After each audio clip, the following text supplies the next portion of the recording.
ada sebenarnya yang saya sarankan kepada jaksa penuntut umum supaya badan intelijen kejaksaan itu jalan. Coba itu disadap itu hakim-hakim itu pasti ada pertemuan. Beni Cokro itu merugikan keuangan negara 22 triliun dan 16 triliun itu dihukum seumur hidup. Ini jauh sekali yang Harvey ini. Lalu masyarakat ingat pada peristiwa ini ada permainan antar mafia gitu ya. Hakimnya juga nggak begitu punya integritas, maaf sementara ini ya, saya anggap tidak begitu punya integritas.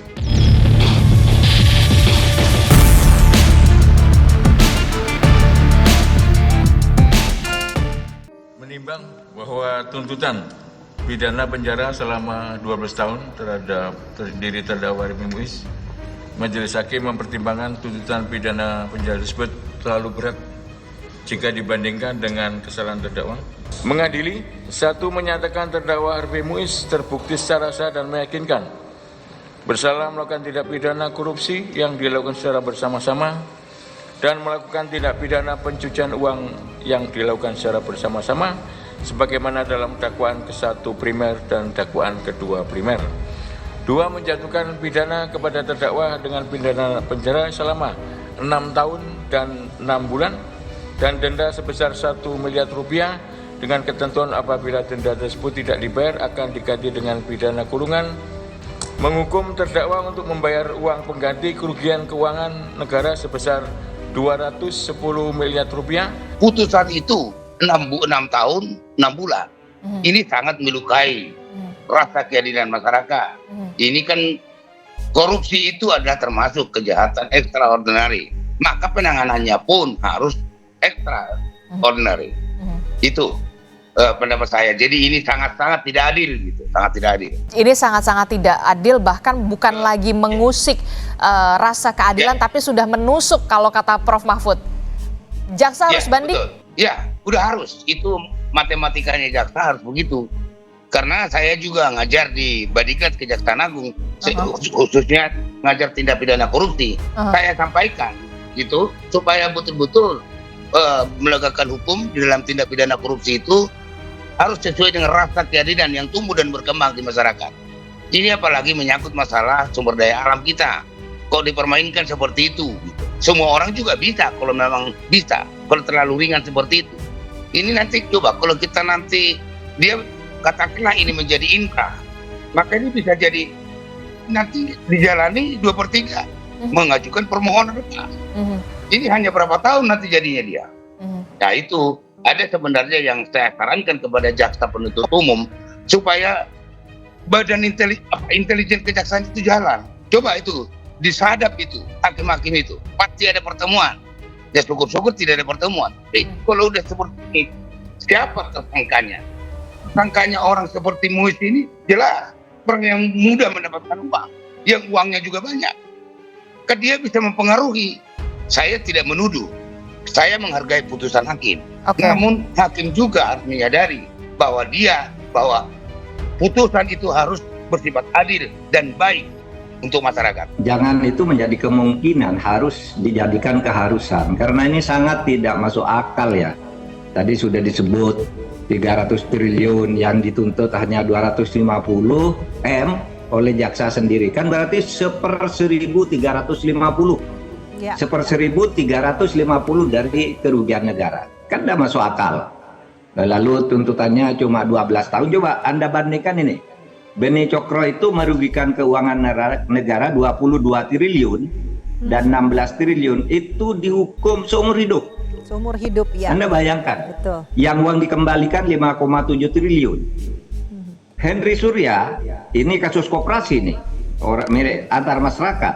Dihukum 18 tahun penjara dengan ganti rugi 15 M karena ini tidak merugikan keuangan negara. Ya, ini koperasi, pengelolaan koperasi dan hartanya udah disita juga oleh polisi sebelum itu. Budi Said hari ini yang kita dengar hanya merugikan keuangan negara 1,1 triliun 15 tahun kenanya dan mengembalikan uang 35,5 M.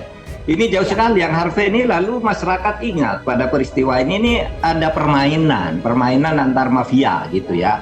Sehingga terjadi gini, kalau ingat ceritanya itu kan ini cerita yang dikemukakan di sebuah televisi oleh Pak Ansat Mba itu, perwira tinggi Polri, mantan kepala BNPT, itu katanya ini kan hanya permainan karena terjadi pergantian penguasa mafia. Begitu terjadi pergantian penguasa mafianya itu di sana harus diganti oleh kliknya penguasa baru. Oleh sebab itu Kejaksaan Agung di situ diteror, ada drone, kemudian itu penasihat Kejaksaan Agung sendiri, polisi membantah dan sebagainya.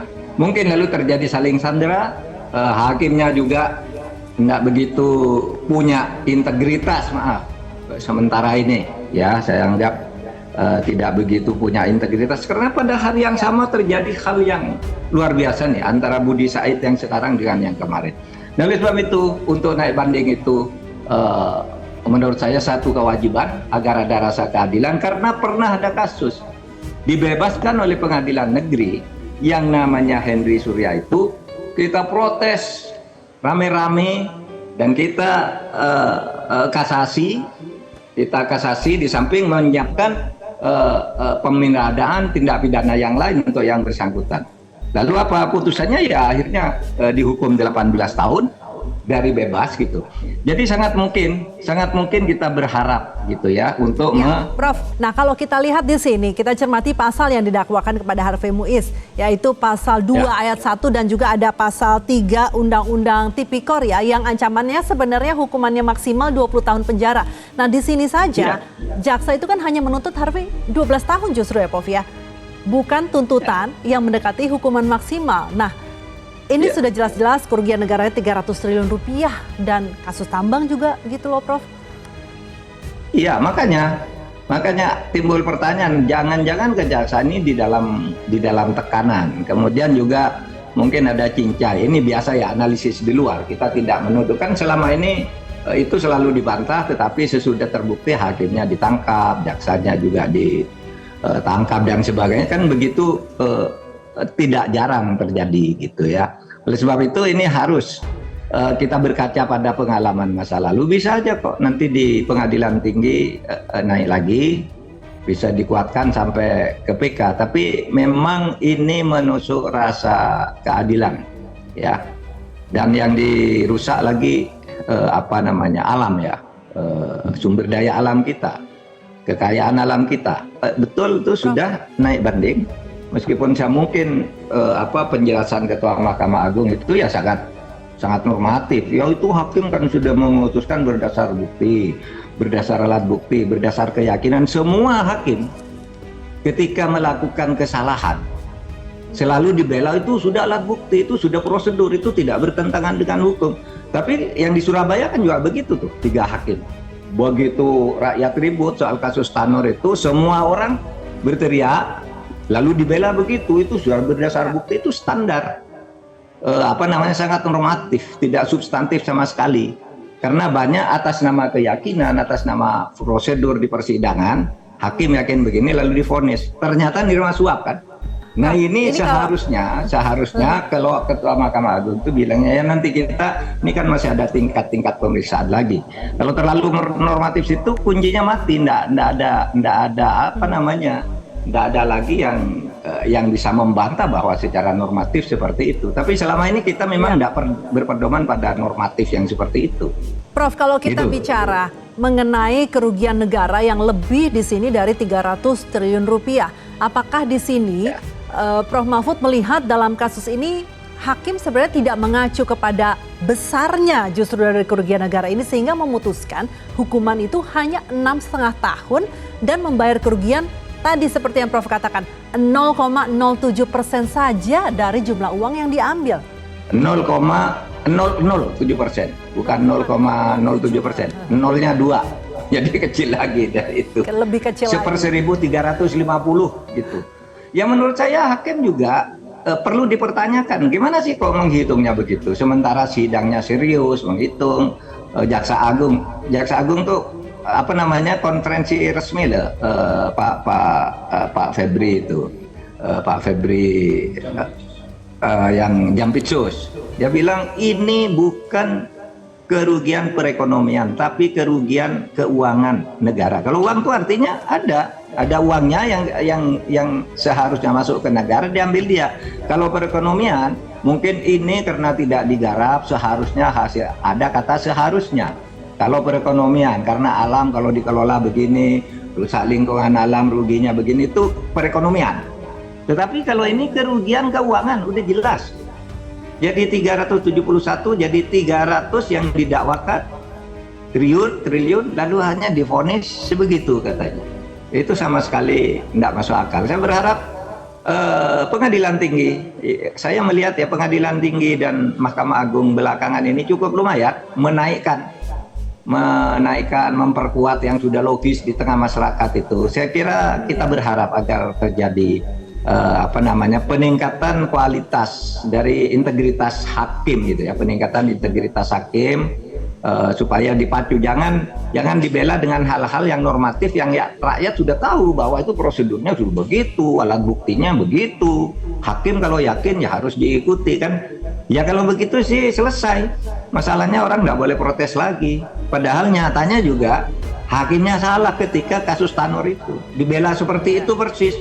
Buktinya begitu, itu hakim kan udah yakin, persidangannya udah terbuka, ternyata ketangkep karena suap, dan itu masih menjalar lagi ke atas, ke Sarov, ke mungkin Hakim Agung gitu, dan seterusnya.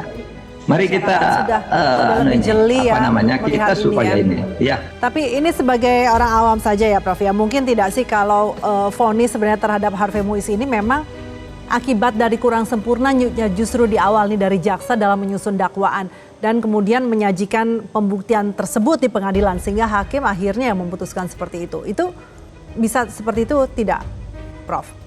Ya bisa saja buru-buru, bisa saja tekanan politik, bisa saja ada deal gitu. Deal kan tidak harus main uang. Deal itu mungkin untuk keseimbangan hubungan itu bisa saja. Karena saya mantan Menko Polhukam tahu hal-hal yang begitu dan sering melihat gitu, sering mendapat informasi yang A1 gitu. Nah itu supaya dihilangkan hal-hal yang seperti itu, supaya kejaksaan itu lebih independen. Dan masih ada waktu kan, memori bandingnya nanti diperkuat. Kan ini akan membuat memori banding.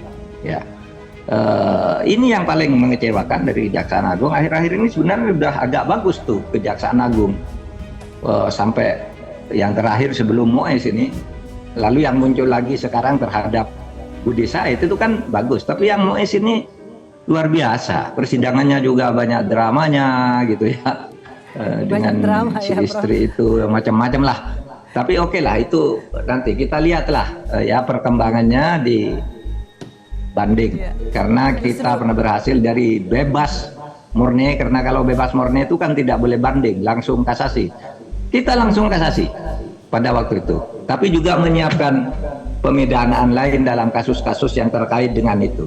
Langsung loh Mahkamah Agung putus 18 tahun, yang itu yang Henry Surya itu.